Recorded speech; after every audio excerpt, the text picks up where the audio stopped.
Errotonda, bidegurutzea, moteltzea, etena, minbizia. Azken urteetan, hitz sorta hori guztia erabili da euskalgintza askotariko eta zabaletik ezin egon baten berri emateko. Euskararen etorkizunak sorturiko kezka adierazteko.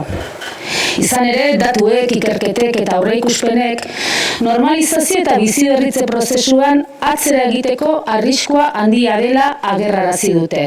Bestera batera esan da, duela menderdi pasa hasitako pizkunde zikloa agortu delako zantzuak gero eta nabariagoak dira.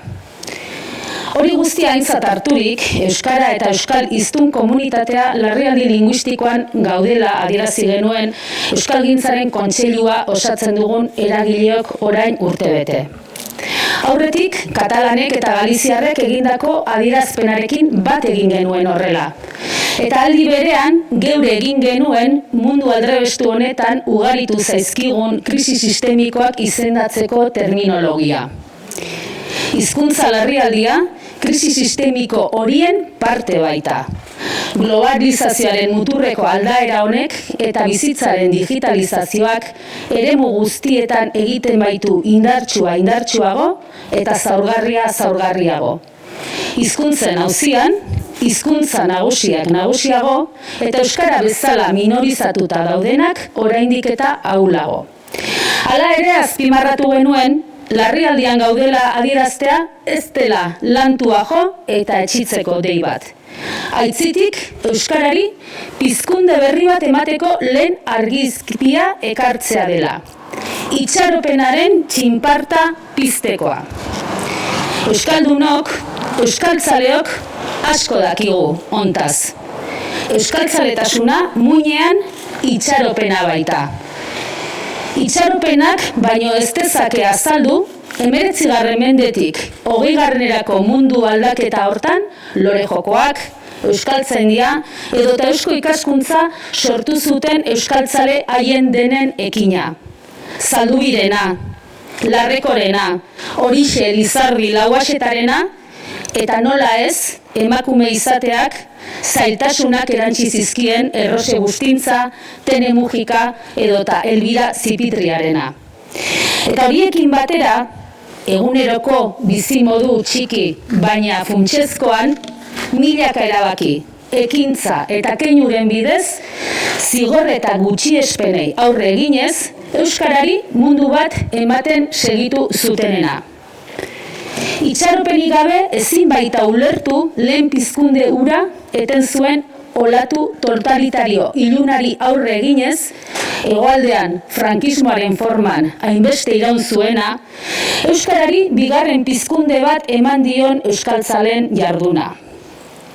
Hain zuzen ere, gaur ez gaude ausaz arantzazun. Euskara mundu garaikidera lotu duen pizkunde horren aterbe nagusi izan delako baizik. Mundua euskaraz pentsatzeko, egiteko, gozatzeko, bizitzeko ekimenen abialeku behinena. Jakinen emaria, euskara batua, euskarazko irakaskuntza, helduen euskalduntze alfabetatzea, literatura, estoka mairu, arte plastikoen proposamen abanguardista eta aldi berean herriari lotuak, horiek guztiek dute gutxienez ernamuin bat arantzazun. Euskaltzaletasunaren barreiatzaile izan da leku hau, itxaropenaren edatzaile. Gero, milaka euskaltzaleren eguneroko erabaki, ekintza eta keinuen bidez, pizkunde bihurtutako esperantzarena. Itxaropenerako dei hori egitera gatoz berriro arantzazura. Pizkunde horren parte izandako hainbat euskaltzale lagun hartuta. Euskaltzaletasunaren itxaropena zabaltzera. Euskaltzaleon garaia dela esatera. Baina itxaropena ez da zain egotea.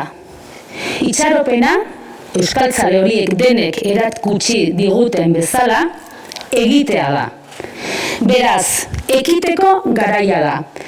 Azken hamarkadetan egindako bideari zintzo begiratu eta ondo zein gaizki egindakoetatik ikasi eta bide berriak abiatzekoa.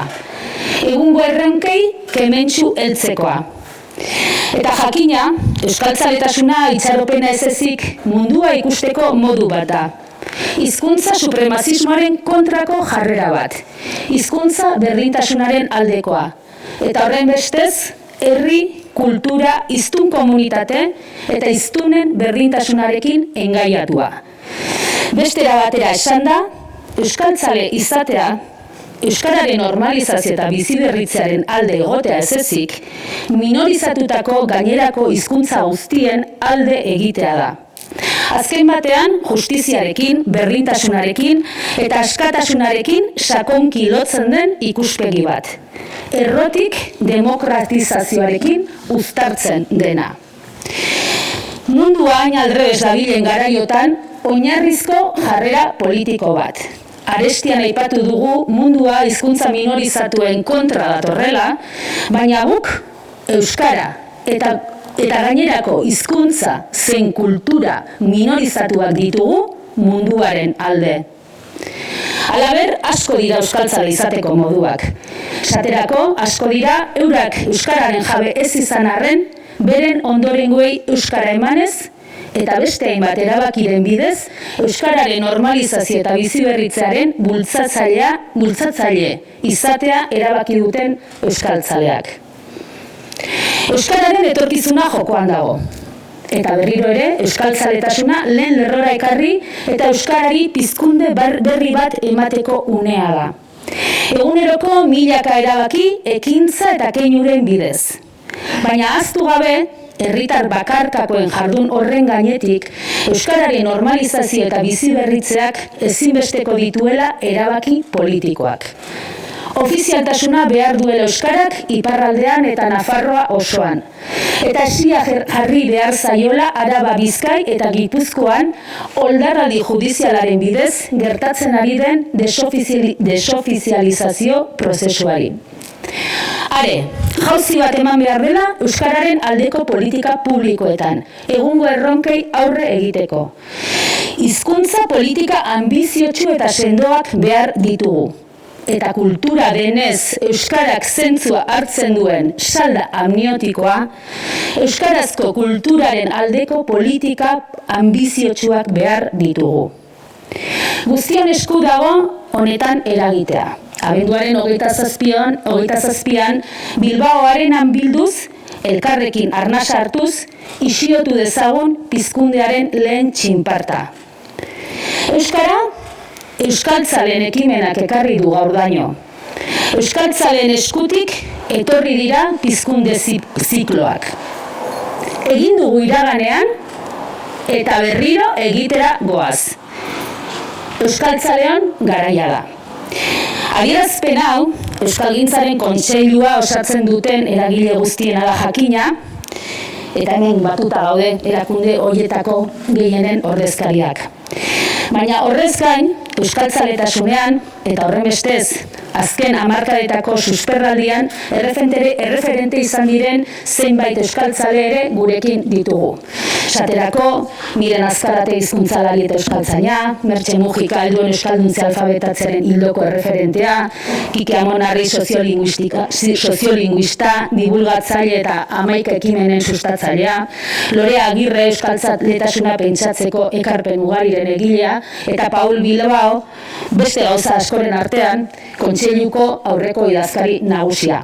Eta beste zenbaitek ezin izan dute gaur hemen gurekin egon, baina haien babesa adierazi nahi izan diote ekimenari. Paulo Agirre Baltzategi, Jakin Pentsamendu aldizkaria sortu zuen taldeko kideak, Mari Carmen Garmendia hizkuntzalari eta Jaurlaritzako bozeramaile izanak, Sagrario Aleman euskaltzain eta helduen euskalduntze alfabetatze eremuko aitzindariak, Martxelo Otamendi egunkariako eta berriako zuzendari ohiak, Angelis Iztu eta Jaurlaritzako hezkuntza sailburu izanak, Edurne Bruar helduen euskalduntze alfabetatzerako referenteak, Xabier Euskitze bertsolari eta kazetari ezagunak, Jakes Bortairu iparraldean euskararen aldeko milaka borroketan engaiatuak, eta Juan Cruz Lakasta Zubero kazetariak, Iruñerriko Euskal Herria irratiko koordinatzaileak.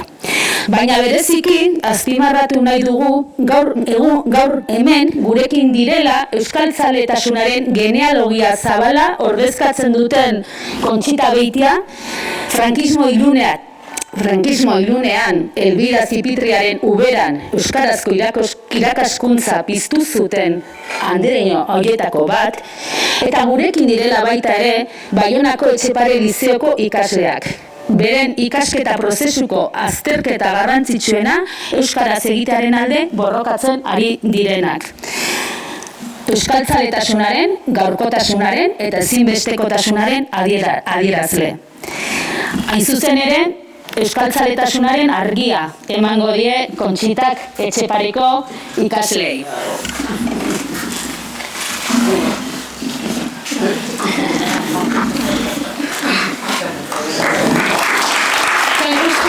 Uste dut zerbait esan nahi dutela,